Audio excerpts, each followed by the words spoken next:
friends, welcome back to my channel. இன்னைக்கு வந்து இட்லி நல்லா பஞ்சு போல இட்லிக்கு எப்படி மாவு அரைக்கிறதுனோ நல்லா மொறு தோசைக்கு எப்படி மாவு அரைக்கிறதுன்னு தான் பார்க்க போகிறோம்.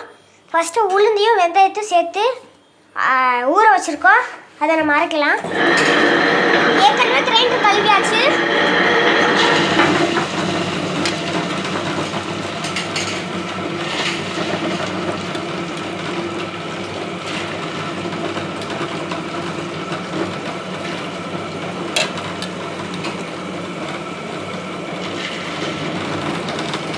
ஃப்ரெண்ட்ஸ், உளுந்து போட்டு ஒரு 2 minutes ஆயிருக்கும்.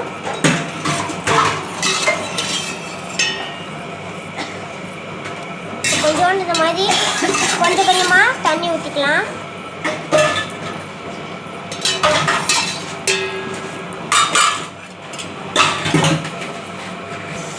இந்த மாதிரி நல்லா ஆட்டணும். இப்போ நம்ம வந்து இதை மூடி வச்சுக்கலாம்.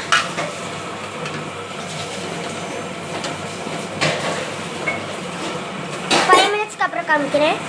ஃப்ரெண்ட்ஸ், உங்கள் எல்லாத்துக்கும் நான் போடுற மெஷர்மெண்ட் தெரியும்னு நினைக்கிறேன். வந்து இந்த ஒரு குட்டி உலக்கில் வந்து 2 உலக்கு உளுந்து, பெரிய உலக்கில் வந்து 2 உலக்கு அரிசி. இதை வந்து 2லேருந்து 3 மணி நேரம் நல்லா ஊற வச்சுக்கணும். இன்றைக்கி வந்து தோசைக்கு தனியாக வந்து ஊற போட்டிருக்கேன். இங்கே பார்த்தா தெரியும். அதை வந்து உளுந்து அரைச்சதுக்கப்புறம் தோசைக்கு அரைச்சிட்டு அப்புறம் தான் இட்லியோட அரிசிக்கு வந்து நம்ம அரைப்போம். ஃப்ரெண்ட்ஸ், ஒரு 4 minutes ஆயிடுச்சு உளுந்து அரைச்சி. இப்போ வந்து தண்ணி வந்து கொஞ்சம் தான் இடையில ஒரு 2 minutesக்கு முன்னாடி தான் வந்து தண்ணி ஊற்றணும்.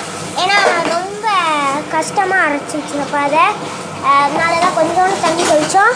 இப்போ பார்த்திங்கன்னா அந்த தண்ணி நம்ம ஃபஸ்ட்டு சில்லு தண்ணி வச்சுருந்தோம்ல, இந்த ஃப்ரிட்ஜில் வச்சுருந்த தண்ணி, அந்த தண்ணியெல்லாம் வந்து ஊற்றியாச்சு. இப்போ எக்ஸ்ட்ராவாக நாங்கள் வந்து RO வாட்ரு ஊற்றி வச்சுருக்கோம். இதை திரும்பி க்ளோஸ் பண்ணிடலாம். ஏன்னா நிறைய நேரம் க்ளோஸ் பண்ணால் தான் அது வந்து நல்லா பொங்கும். அதே மாதிரி நிறைய தண்ணி ஊற்றினா பொங்காது. அதுக்கப்புறம் இட்லியும் டேஸ்ட்டாக இருக்காது. நான் மெஷர்மெண்ட் கப்பு வந்து காமிக்கிறேன் உங்களுக்கு. ஃப்ரெண்ட்ஸ், உளுந்தை வந்து இந்த உலக்கில் நாங்கள் வந்து 2 உலக்கு போட்டிருக்கோம். அரிசியை வந்து இந்த உலக்கில் அதே 2 உலக்கு தான் போட்டிருக்கோம். உளுந்து வந்து இவ்வளவு, அரிசி இதில் 2. அதுக்கப்புறம் வந்து அப்புறம் தோசை மாவு அரைக்கிறப்ப அதுக்கு எவ்வளவு எதில் அரைந்து போட்டால் நான் அப்புறம் காமிக்கிறேன். ஃப்ரெண்ட்ஸ், இங்கே பாருங்கள், நல்லா உளுந்து பொங்குது. இப்போ வந்து இதில் 1/2 கப்பு தண்ணியை ஊற்றிக்கலாம். திரும்பி க்ளோஸ் பண்ணி ஒரு 5 to 10 minutes அப்படியே இருக்கட்டும். நம்ம பார்க்க வேணாம். ஃப்ரெண்ட்ஸ், நல்லா பொங்கிடுச்சு இந்த மாதிரி. இப்போ திரும்பி நல்லா மூடி வச்சுக்கலாம். இங்கே பார்த்தீங்களா, ஃபஸ்ட்டு எவ்வளோ கீழே இருந்துச்சு, இப்போ நல்லா பொங்கிடுச்சு. இதே மாதிரி நீங்கள் இதே டிப்ஸை ஃபாலோ பண்ணிங்கன்னா சூப்பராக இருக்கும் இட்லி, நல்லா ஸ்பான்சியாக. இது வந்து எங்களுக்கு எத்தனை படின்னு தெரியாது, நான் கேட்டுட்டு சொல்கிறேன். இது வந்து 1 படி, இது 2 இட்லிக்கு வந்து 1 படி. இது வந்து 1/4 படி தான். ஏன்னா தோசை தானே, எப்போயாவது தானே சாப்பிடுவோம். அதே மாதிரி இப்போ வந்து புதுசாக இதுக்கு உளுந்து அரைச்சிட்டு இதை அரைச்சிட்டு அப்புறம் இதை அரைச்சா ரொம்ப லேட் ஆயிரும்.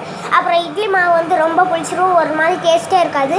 அதனால் வந்து இதை அரைச்சிட்டு அப்புறம் தான் நம்ம இதை அரைக்க போகிறோம். அதே மாதிரி தோசை மாவில் பச்சரிசி போட்டிருக்கிறதுனால அது ஊறதுக்கு ரொம்ப நேரம் ஆயிரும். அதனால் வந்து இது லேட்டாகவே அரைச்சா தான் நல்லது. இதுக்கு வந்து நாங்கள் இட்லி அரிசி, உளுந்து, வெந்தயம், கடலைப்பருப்பு மட்டும் சேர்க்கலை. இட்லி அரிசி அந்த குட்டி உலக்கு காமிச்சல, அதில் இட்லி அரிசி 1 கப்பு, அப்புறம் இந்த பச்சரிசியும் அதே இதில் 1 உலக்கு, அப்புறம் இந்த உளுந்து வந்து அதில் 1/4 உலக்கு, கடலைப்பருப்பு 2 டேபிள் ஸ்பூன், அப்புறம் எப்பவும் போல் வெந்தயமும் 1 டேபிள் ஸ்பூன், அவ்வளோதான். இப்போ மாவு எப்படி அரைச்சிருக்குன்னு பார்க்கலாம். வாவ், சூப்பராக இருக்குல்ல. இப்போ கொஞ்சம் தண்ணி ஊற்றிக்கலாம். ஏன்னா ரொம்ப கஷ்டப்பட்டு அரைச்சிது. திரும்பி இதே 1/2 கப்பு தான்.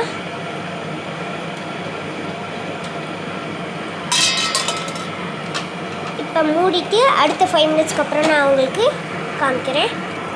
ஃப்ரெண்ட்ஸ், நாங்கள் எப்போவுமே உளுந்து போடுறப்ப எதுக்கு வந்து இது பொங்குதுன்னா, நாங்கள் எப்போவுமே உதயம் உளுந்து தான் யூஸ் பண்ணுவோம். அதே மாதிரி உதயம் உளுந்துனால இந்த தோசை மாவுக்கு வந்து 1/4 கப்போட கம்மியாக ஒரு 3 டேபிள் ஸ்பூன் தான் யூஸ் பண்ணணும்.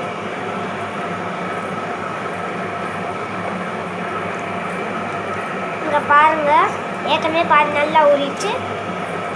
இது ரெண்டுத்தையும் அரைச்சி முடிக்கிறதுக்கே ஒரு 1/2 அன் ஹவராவது ஆயிரும். அப்படின்னா இது இன்னொரு 1/2 அன் ஹவர், 1.5 ஹவர் ஆயிரும் ஃப்ரெண்ட்ஸ் டோட்டலாக அரைச்சி முடிக்கிறதுக்கு. ஃப்ரெண்ட்ஸ், இப்போ மாவு அரைச்சிச்சா இல்லையான்னு நம்ம டெஸ்ட் பண்ணி பார்க்கலாம்.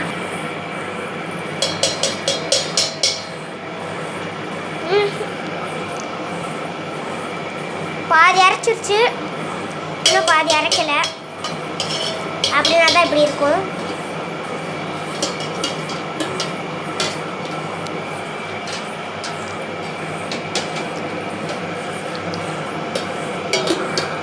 பார்த்தீங்களா, நல்லா மிதக்குது. அப்படியே தண்ணியோடு சேர்த்து இதை திரும்பி அப்படியே கிரைண்டர்லேயே போட்டுடலாம். ஃப்ரெண்ட்ஸ், இப்போ மாவை வலிக்க ஆரம்பிச்சிடலாம் கொஞ்சம் கொஞ்சமாக. இதில் வந்து அரை டப்பா வந்து மாவு இருக்கணும், உளுந்த மாவு இருக்கணும். மீதி அரை வந்து அரிசி மாவாக இருக்கணும். இதே கன்சிஸ்டன்சி தான் உளுந்த மாவு இருக்கணும் ஃப்ரெண்ட்ஸ்.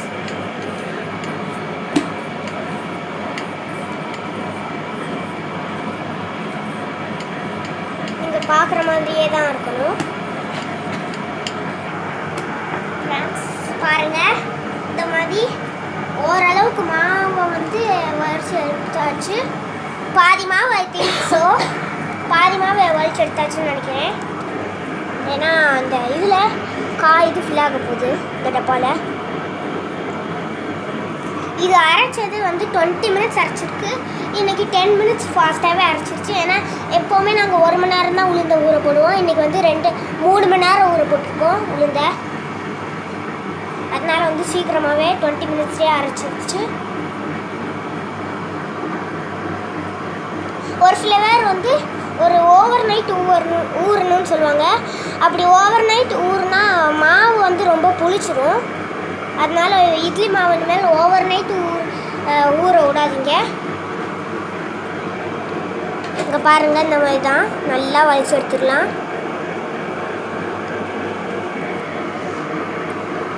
இந்த வெந்தயமும் எதுக்கு போட்டிருக்கோன்னா, இந்த வெந்தயம் போட்டாலும் நல்லா இட்லி நல்லா ஸ்பான்சியாக வரும். வேறு எதுக்கு தோசைக்கு வெந்தயம் போட்டிருக்கீங்கன்னா, தோசைக்கு வெந்தயம் மட்டும் போட்டால் இல்லை, வெந்தயம், அந்த பச்சரிசி, புழுங்கலரிசி, அப்புறம் இந்த உளுந்து எல்லாமே சேர்த்து சூப்பராக மொறு கடை தோசை மாதிரியே வரும். அதனால தான் எல்லாத்தையும் சேர்த்து போட்டிருக்கோம். இப்போ பாருங்கள், பேசிக்கிட்டே நல்லா வலிச்சாச்சு. இப்போ நம்ம அரிசியை போடலாம். அரிசியை வந்து 2வது தடவை உளுந்து போட்டுட்ருக்கப்போ இடையிலையே வந்து நாங்கள் 2வது தடவை கழுவிட்டோம். ஏன்னா ஃபஸ்ட்டு தடவை மட்டும் கழுவிட்ட போதாது, அதில் நிறைய பாக்டீரியாஸ் திரும்பி வரும். அதனால் 2nd தடவை கழுவி ஊற போட்டிருக்கோம் அரிசியை. இப்போ நம்ம வந்து இந்த மாதிரி போட்டுக்கலாம். இந்த டம்ளரு இல்லாட்டினா இதை இந்த டேரெக்டாக இந்த மாதிரி கொண்டுட்டு அது இந்த ஃபாலோ பண்ணால் ஈஸியாக நம்ம அரிசியை போட்டுடலாம். இந்த சும்மா கையில் போடுறதுனா ரொம்ப லேட் ஆகும். அதனால இந்த மாதிரி வந்து ரொம்ப ஈஸியான வேன்னு சொல்லலாம். ஆனால் கேர்ஃபுல்லாக போடணும், எப்போ வேணாலும் ஸ்டக் ஆயிரும். இதே மாதிரி தான் நல்லா அரிசியை போடலாம். ஃப்ரெண்ட்ஸ், அரிசியை பார்த்தீங்களா, இந்த மாதிரி தான் ஒரே ஒரு நிமிஷம் தான் இருக்குது அரிசி போட்டு. அதுக்குள்ளே வந்து அரிசி நல்லா அரைப்பட ஆரம்பிச்சிருச்சு. இந்த கிரைண்டரை வந்து 15லேருந்து 20 வருஷம் வரைக்கும் நாங்கள் வச்சுருக்கோம். இன்னமும் இந்த கிரைண்டர் சூப்பராக ஒர்க் ஆகுது. இந்த கிரைண்டர் பேர் வந்து ஏற்கனவே உங்களுக்கு தெரியும்னு நினைக்கிறேன், அல்ட்ரா கிரைண்ட் ப்ளஸ் எல்இ கிரைண்டரு. அரிசி அரைப்பட்டதுக்கப்புறம் நான் காமிக்கிறேன் உங்களுக்கு.